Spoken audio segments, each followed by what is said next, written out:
नमस्कार, आप सभी का स्वागत है स्वास्थ्य चेतना में, जहां मैं हूं आपके साथ सौम्या और हमारे साथ जुड़ चुके हैं आयुष मंत्रालय के board member doctor Ravindra Porwal ji. Porwal ji, आपका बहुत बहुत स्वागत है। तो जैसा कि मौसम बदल चुका है और हम देख रहे हैं कि चारों तरफ बीमारियों का अंबार लग चुका है। हम अक्सर कह देते हैं कि मौसम में बदलाव आया है इसलिए बीमार हो रहे हैं, लेकिन ऐसा क्यों? मौसम बदलते ही सबसे पहले बीमारियां हमें क्यों घेर लेती हैं? सौम्या जी, जब हमारी इम्यूनिटी कम होती है, हमारी शरीर की रक्षा प्रणाली मजबूत नहीं होती है, तो केवल आंतरिक फैक्टर ही नहीं, आंतरिक फैक्टर से हमारा कहने का तात्पर्य यह है कि जब कोई वायरस, कोई बैक्टीरिया, कोई ऐसा तत्व जो नुकसानदायक है शरीर के अंदर जाता है तो शरीर को अस्वस्थ करता है, बीमार करता है। ये तो एक इंटरनल फैक्टर हो गया, उसने अंदर जाके रिएक्शन किया और शरीर को बीमार कर दिया। लेकिन बाहरी फैक्टर, जैसे मौसम में बदलाव हुआ, हमारा शरीर का आंतरिक सिस्टम, बाहर के तापक्रम जो बदला, बाहर का जो मौसम जो बदला, उसके साथ तारतम्य नहीं बिठा पाता है। ये दो बड़े कारण हैं जिनसे शरीर बीमार हो जाता है, अस्वस्थ हो जाता है। तो हमें आरोग्य में जीवन जीने के लिए सबसे पहले अपनी इम्यूनिटी को, अपनी शरीर की रक्षा प्रणाली को सशक्त और मजबूत बनाने का प्रयास जरूर करना चाहिए। देखिए, अक्सर जब हम डॉक्टर्स से बात करते हैं तो उनका एक कहना होता है कि जैसे ही सर्दियों का मौसम आता है वैसे ही जो एलर्जेटिक बैक्टीरियाज होते हैं वो तेज़ी के साथ काम करना शुरू हो जाते हैं। उसके अनुरूप हम अक्सर देखते हैं कि लोगों को सर्दियों भर छींकें ही आती रहती हैं, भले वो जितना भी गर्म पानी पी ले या सर्दी से अपने को बचा ले, लेकिन उनकी छींकें जो हैं वो एलर्जी के तौर पर वो चलती ही रहती हैं। तो ऐसा क्यों होता है और क्या बचाव किए जा सकते हैं जो हम इन छींकों से निजात पा पाएं? सौम्या जी, आपने दो बातें पूछी। पहली का बहुत सुंदर बात यह है कि जब हमारी इम्यूनिटी कम होती है, हमारा शरीर बदलते मौसम के साथ अपने को ढाल नहीं पाता, तो सर्दी, जुकाम, बुखार, एलर्जिक डिसऑर्डर्स ये सामने आते हैं। एलर्जी भी एक बड़ा कारण है हमारी इम्यूनिटी के कम होने का, हमारी शरीर की रेजिस्टेंस पावर के गिरने का, कम होने का। अगर हमारी इम्यूनिटी मजबूत है तो हमें ना जुकाम होगा, ना छींकें आएंगी और ना ही कफ ज्यादा बनेगा। लेकिन बूढ़े लोग या ऐसे युवा जो शारीरिक रूप से बाहर से देखने में सशक्त दिखाई देते हैं लेकिन उनकी आंतरिक शक्ति, उनकी इम्यूनिटी कमजोर है, तो उन्हें ऐसी समस्याओं का सामना करना पड़ता है। अब इससे बचाव का एक बहुत सरल उपाय है, बहुत लाभकारी नुस्खा आपको शेयर करना चाहता हूं कि आप पंसारी के यहाँ से सुहागा खरीद लें। सौम्या जी, सुहागा पंसारी के यहाँ आसानी से मिल जाता है। इसे छोटे छोटे टुकड़े करके तवे पे भून लें और इसका पाउडर बनाकर किसी कांच की शीशी में रख लें। आधा चम्मच सुहागा गर्म पानी या चाय से सुबह शाम लेने से एलर्जिक डिसऑर्डर 3 दिन के अंदर काबू में आ जाते हैं। नाक का बहना और छींकें आना तो पहले दिन ही पूरी तरह ठीक हो जाती हैं।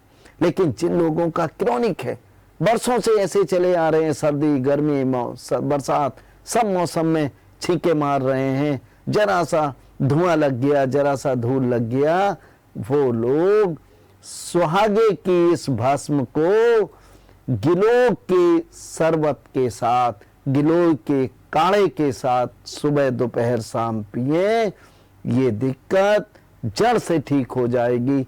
स्थायी रूप से आप इससे छुटकारा पा जाएंगे। लेकिन यहाँ ये बात ध्यान रखें कि आपको कम से कम 12 सप्ताह तक दही, मट्ठा, ठंडी चीजें, आइसक्रीम, कोल्ड ड्रिंक, चावल बादी चीजें, इनसे परहेज करना होगा। जी बिल्कुल डॉक्टर साहब, जैसे बात हो गई, लगातार हम बात कर रहे थे छींकों की जो बार बार हमें आती रहती हैं। एक और समस्या सबसे ज्यादा उत्पन्न होती है गले में खराश होने की। हम सर्दियों में देखते हैं हर स्वस्थ, अगर स्वस्थ भी है तो वो भी गले में खराश उसकी होती रहेगी, वो खराश करता रहेगा। तो इससे कैसे निजात पाए सर्दियों के मौसम में कि हमारा गला साफ रहे? सौम्या जी, ये भी एक तरीके की एलर्जी होती है, लेकिन कई कई लोगों का गला बैठ जाता है, बोलने में दिक्कत होती है, परेशानी होती है। एक बहुत सरल उपाय, पान वाले की दुकान पर केवल कत्था लगा हुआ पान ले लें, केवल कत्था, और इसमें चूना नहीं लगाना और कोई चीज नहीं लगाना।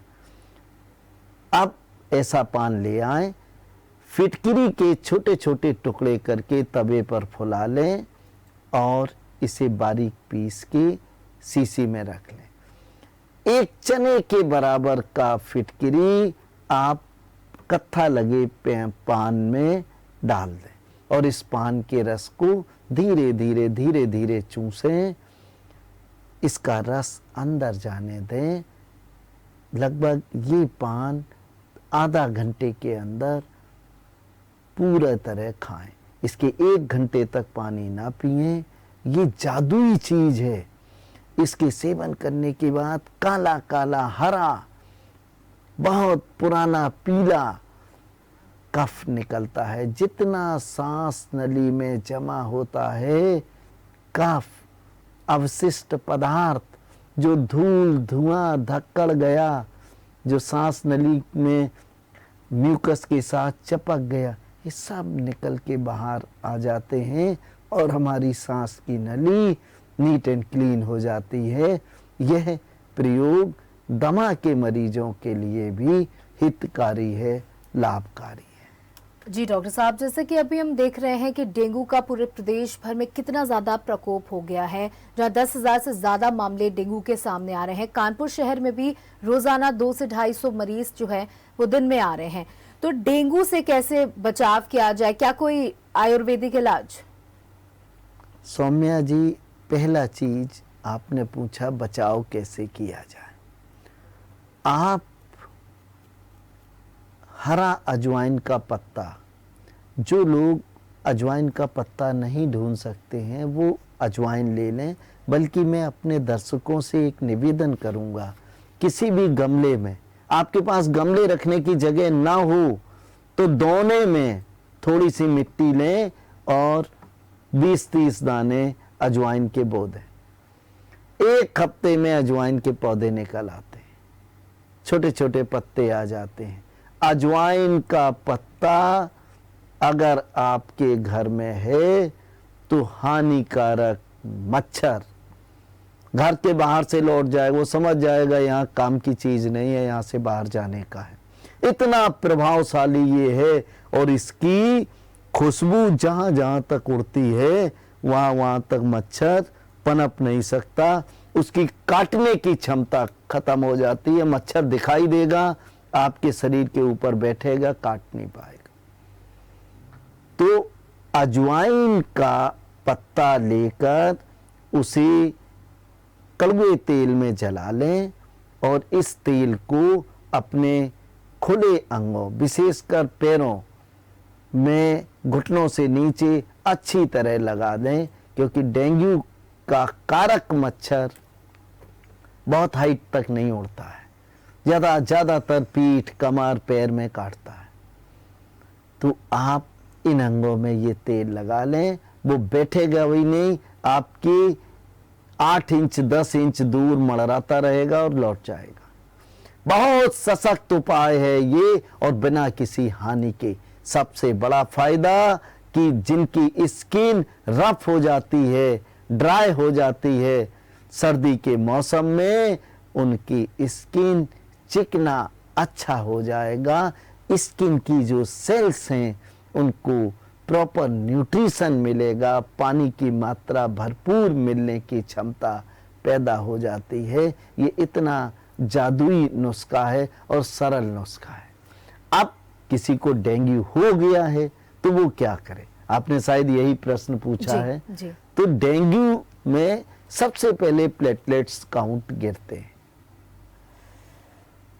प्लेटलेट्स काउंट तेजी से गिरते जाते हैं और व्यक्ति के जीवन के साथ खतरा पैदा हो जाता है, एक क्रिटिकल स्थिति पैदा हो जाती है। बहुत से लोग बकरी का दूध जूस, बकरी का दूध पीते हैं या और विभिन्न प्रकार के उपाय करते हैं। मैं एक ऐसा कारगर उपाय बता रहा हूं कि आपका आज मॉर्निंग में अगर प्लेटलेट्स काउंट 50,000 है तो अगले दिन 49,000 नहीं होगा, कम नहीं होगा। डेंगू के मरीज का तेजी से गिरता है और उसका स्वास्थ्य बिगड़ता है। ये 50,000 से 80,000 हो जाए और तीसरे दिन बिल्कुल नॉर्मल 1.5 लाख के आसपास पहुंच जाए। उपाय क्या है? बहुत ही सरल और सहज। महासुदर्शन चूर्ण आयुर्वेद के शास्त्रों का एक ऐसा उत्पाद है, एक ऐसा औषधि है कि महासुदर्शन, जैसे सुदर्शन चक्र होता है, बड़ी बड़ी घातक, बड़े बड़े खराब दुष्टों को मारता है, वैसे ही महासुदर्शन चूर्ण शरीर के अंदर घातक, नुकसान पहुंचाने वाले खतरनाक से खतरनाक तथ्यों का सफाया कर देता है और ये प्लेटलेट्स काउंट को बढ़ाने में बहुत अच्छा है। इसकी टैबलेट्स भी आती हैं, सभी प्रतिष्ठित दवा की कंपनियां इनको बनाती हैं। शास्त्रोक्त नुस्खा है, गांव गांव देहात देहात ये मिल जाता है। जैसे विक्स मिल जाती है वैसे ही ये बहुत पॉपुलर दवा है, आसानी से मिल जाती है। बड़ों को 2-2 गोली हर 3-3 घंटे के बाद गर्म पानी से दें।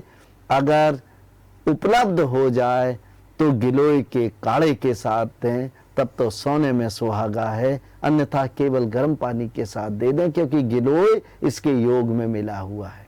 और 3-3 घंटे बाद लगभग दिन में 4 या 5 बार देनी होती है। मरीज का बुखार पहले दिन से खत्म हो जाता है, शरीर की टूटन अकड़न ठीक हो जाती है और प्लेटलेट्स काउंट गिरना खत्म होके बढ़ना शुरू हो जाता है। डेंगू का ये सबसे सस्ता और सबसे प्रभावशाली उपाय है। सुदर्शन चूर्ण 20-30 रुपए का आता है, लेकिन लाभ में ये 20-30 हजार रुपए की दवाओं से भी ज्यादा प्रभावशाली है, ज्यादा हितकारी है।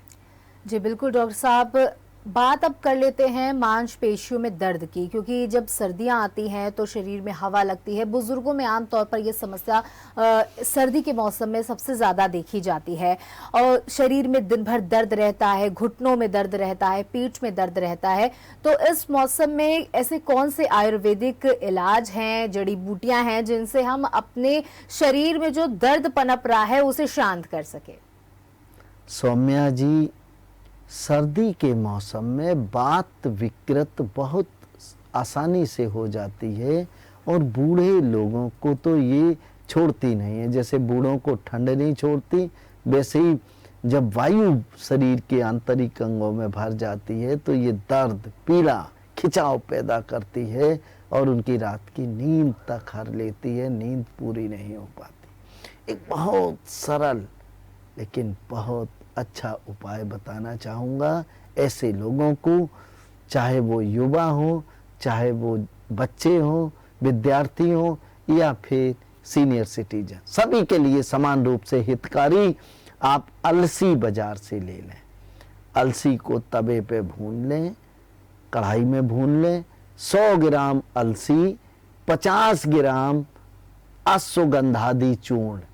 ये अश्वगंधादि चूर्ण सभी बड़ी औषधि निर्माता बनाते हैं, सभी दुकानों पर आसानी से उपलब्ध हो जाता है, आयुर्वेद के किसी भी स्टोर पर मिल जाता है।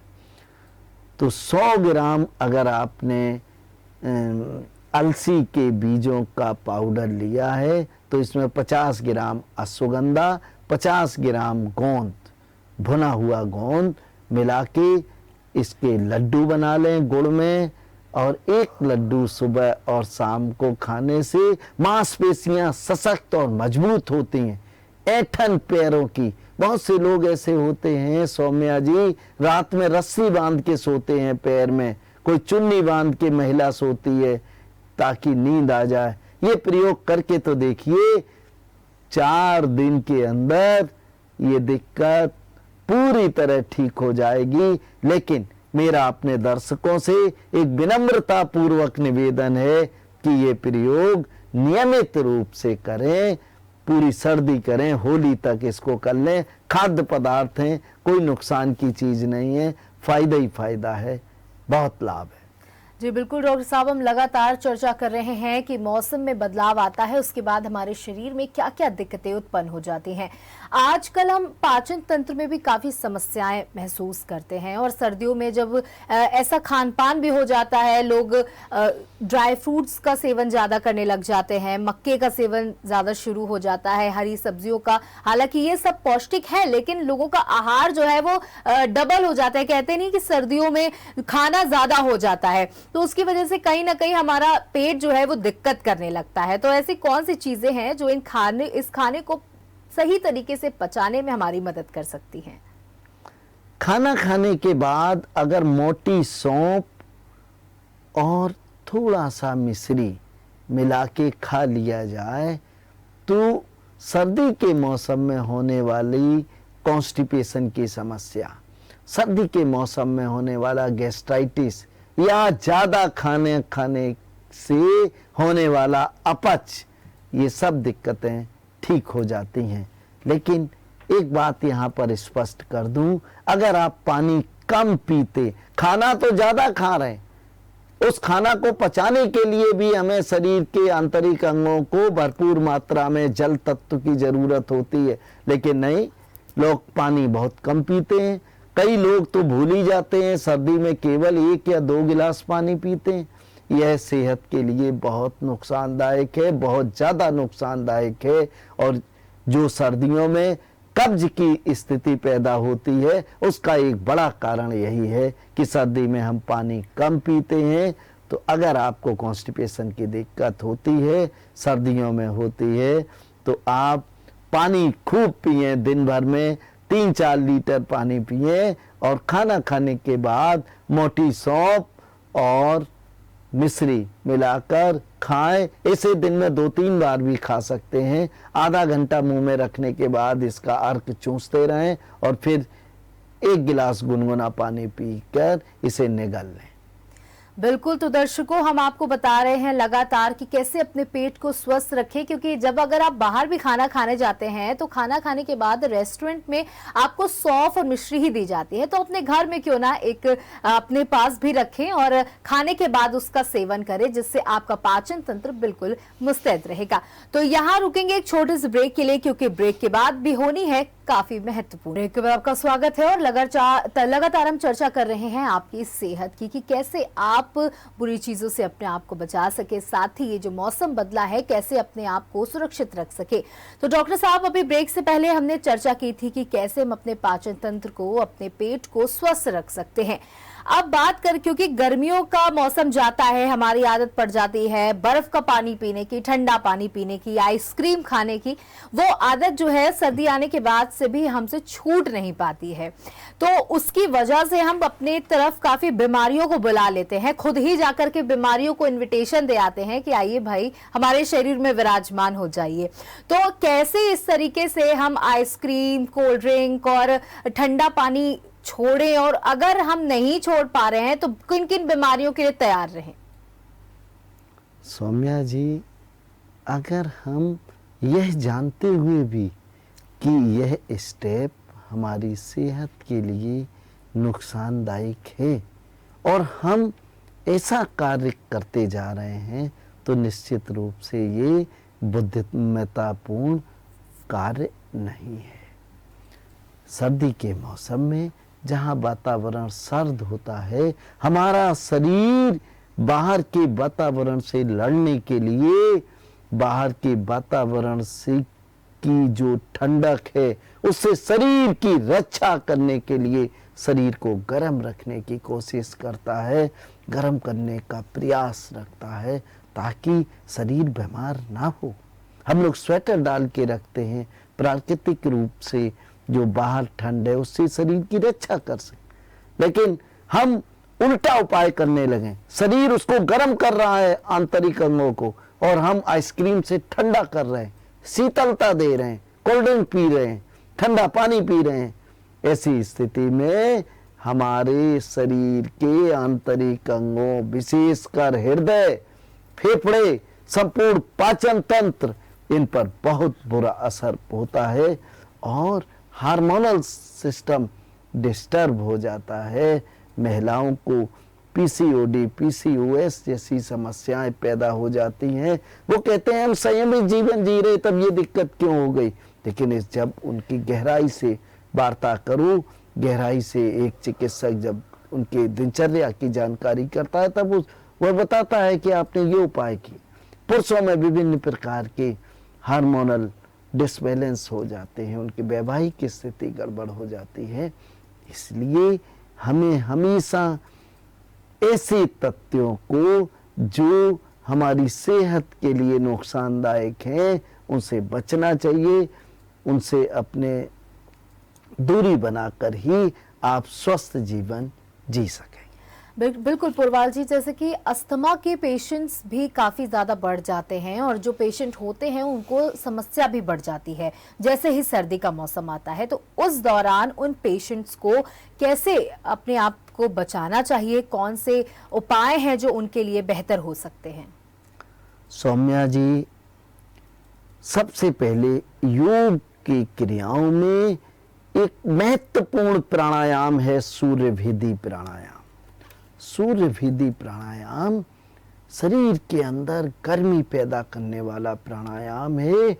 अतिरिक्त मात्रा में निर्माण हो रहे कफ की प्रक्रिया को नियंत्रित करता है, संतुलित करता है। जो लोग बहुत कफ थूकते रहते हैं और सांस लेते लेते परेशान रहते हैं, सांस फूलती है, दिक्कत बहुत होती है, उन्हें बहुत लाभ मिलता है सूर्य भेदी प्राणायाम का अभ्यास करने से। एक और बहुत सुंदर उपाय बताना चाहूंगा कि आप पीपल के पत्ते ले लीजिए। अगर मैच्योर पत्ता मिल जाए, हरा मिले, जैसे पीपल के पेड़ के नीचे जाएंगे तो पीले रंग के पत्ते मिल जाते हैं, मुलायम। हरा से तात्पर्य मुलायम पत्ता, इस सूखा हुआ बिल्कुल खंखर नहीं होना चाहिए। मुलायम 10-12 पत्ते ले आए, इन्हें छोटे छोटे टुकड़े काटें, थोड़ी सी तुलसी के पत्ते डालकर इसको चटनी बना लें, मिक्सी में पीस लें, और अब इसे 1 गिलास गर्म पानी में थोड़ा सा अदरक कूट कर डालें और इतना उबालें कि ये पानी आधा गिलास बचे। अब इसे छान लें। ये अमृत काढ़ा है फेफड़ों के लिए, श्वास नली के लिए, अस्थमा के मरीज के लिए, और वो रोगी जिनकी सांस बहुत फूलती है, खर्राटे बहुत आते हैं, पूरी पूरी रात खर्राटों के कारण सो नहीं पाते हैं, ऐसे लोगों को इस उपाय से चमत्कारिक लाभ मिलता है। ऐसा लगेगा उन्हें जैसे पुनर्जन्म हो गया है, स्वस्थता का इतना बड़ा लाभ मिलेगा। बिल्कुल डॉक्टर साहब, आप लगातार जानकारी दे रहे हैं कि कैसे हम अपने आप को बचा सकते हैं और अस्थमा के मरीज कैसे अपने आप को स्वस्थ रख सकते हैं सर्द मौसम में भी। अब आप देख रहे होंगे काफ़ी वीडियो भी आए हमारे सामने और हमने भी कई अपने करीबियों को देखा। हार्ट अटैक एक बड़ी समस्या के रूप में कोविड के बाद उभर रहा है। ऐसा क्यों और कैसे हार्ट अटैक से हम अपने आप को बचा सकते हैं, उसके भी उपाय बताएं। सौम्या जी, कोविड-19 ने केवल अपने देश में ही नहीं पूरे दुनिया में एक हाहाकार मचा दिया था।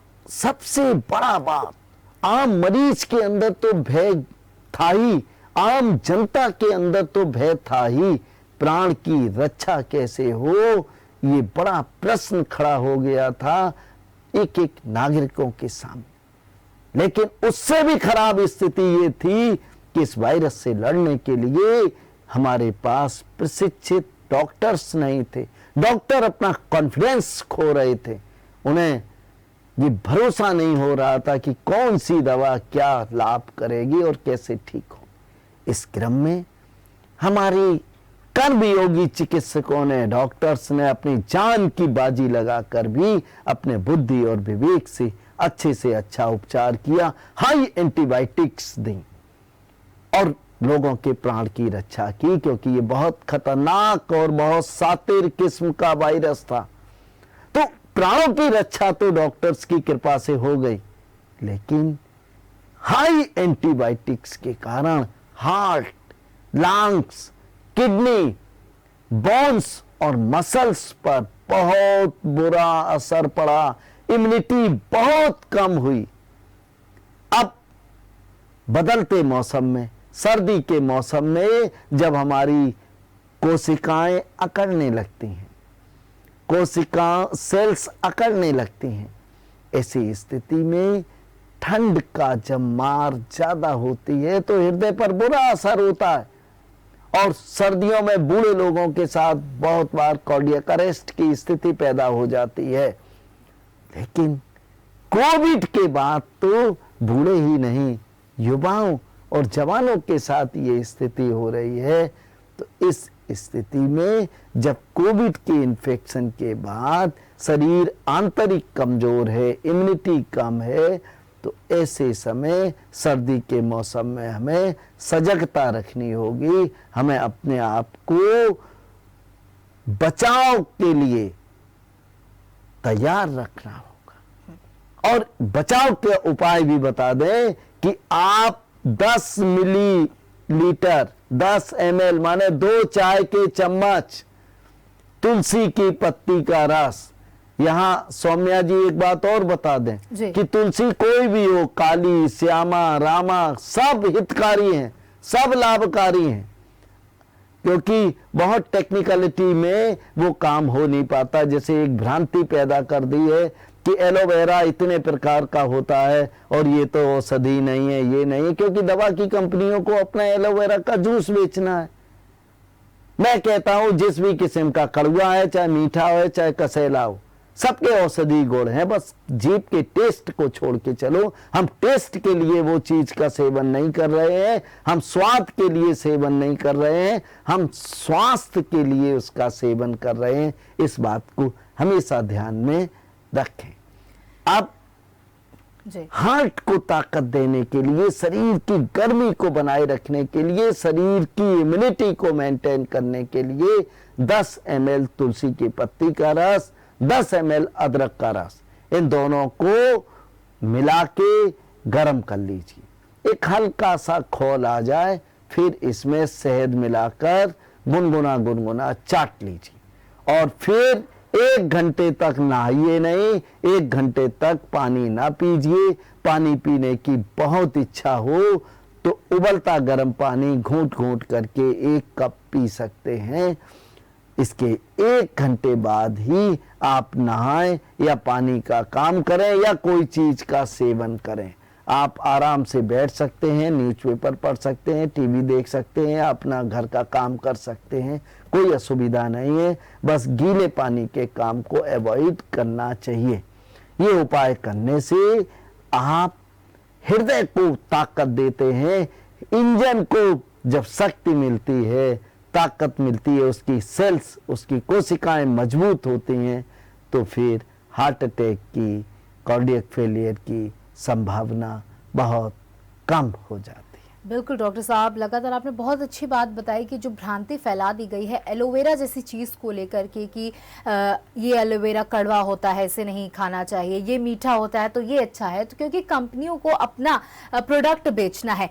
अब सर्दी का मौसम में बदलाव आता है, उस बदलाव के साथ साथ हमारे बिहेवियर, हमारे नेचर में भी बदलाव आना शुरू हो जाता है। कई लोगों में चिड़चिड़ापन ज्यादा बढ़ जाता है, बात करने का मन नहीं करता, या फिर एक अलग बिहेवियर मौसम के बदलाव के साथ आ जाता है। तो क्या मौसम के बदलाव के साथ हमारे बिहेवियर में चेंज आना आम बात है, या इसके लिए भी हम कुछ अपने कंट्रोल बनाए रखने के लिए भी कुछ उपाय कर सकते हैं? बिहेवियर में कोई परिवर्तन मौसम के परिवर्तन के साथ नहीं होता है। दो बड़ी बातें होती हैं।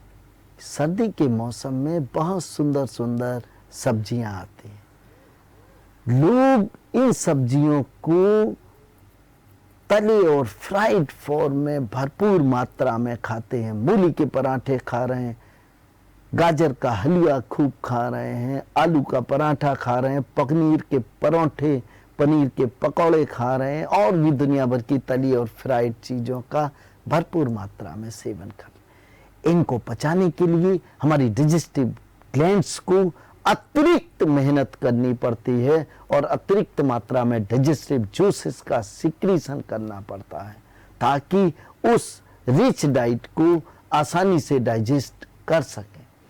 अब जब अतिरिक्त मात्रा में डाइजेस्टिव जूसेस का सिक्रीशन होता है तो शरीर के अंदर मिनरल लेवल, विटामिन लेवल कम हो जाता है, क्योंकि डाइजेस्टिव जूसेस बनते ही मिनरल्स और विटामिन से। अब उनका लेवल कम हुआ तो शरीर की इम्यूनिटी पर फर्क पड़ा। शरीर के मिनरल और विटामिन के कम होने से आंतरिक शरीर की सेहत पर बहुत बुरा असर हो। तो जब हम इस स्थिति से गुजरते हैं तो शरीर स्वस्थ रखने के लिए अतिरिक्त मात्रा में जो पित्त का निर्माण शुरू किया था, एसिडिक डाइजेस्टिव जूसेस का निर्माण शुरू किया, उनको और बढ़ा देता। बिल्कुल। बस यही जो अतिरिक्त मात्रा में पित्त यानी एसिड, ये हमारे अंदर गुस्सा पैदा करता है, चिड़चिड़ापन पैदा करता है, हमारे रंग को काला करता है। आप देखिएगा बहुत ही खूबसूरत लोगों का, गोरे लोगों का, कहेंगे भाई सर्दी है, रंग दब गया है। पित्त जिनके शरीर में ज्यादा बनेगा उनका रंग ज्यादा दबेगा, और सामान्य रूप से जो एल्कलाइन डाइट लेते हैं उनका रंग और खिलेगा और सुंदर होगा, गाल एकदम गुलाबी हो जाएंगे। ये फर्क होगा। इसलिए सर्दी के मौसम में जब एल्कलाइन डाइट बहुत मिलती है, एल्कलाइन खाद्य पदार्थ प्रचुर मात्रा में होते हैं, बड़ी मात्रा में होते हैं, तो उनका सेवन हमें खूब करना चाहिए, अच्छी तरह करना चाहिए। बिल्कुल डॉक्टर पोरवाल, और आज के हमारे इस एपिसोड में आपने बहुत सारी चर्चा की कि कैसे मौसम के बदलाव के साथ हमारे शरीर में बदलाव आते हैं और जो बीमारियां हमें जकड़ लेती हैं उनसे कैसे हमें निजात पाना है। आपका बहुत बहुत शुक्रिया हमारे साथ इस खास कार्यक्रम में जुड़ने के लिए। तो दर्शकों, आज के लिए बस इतना ही। अगले एपिसोड में हम जानकारी आपको फिर से देंगे एक नए विषय पर। तब तक के लिए देखते रहिए जेएमडी न्यूज। नमस्कार।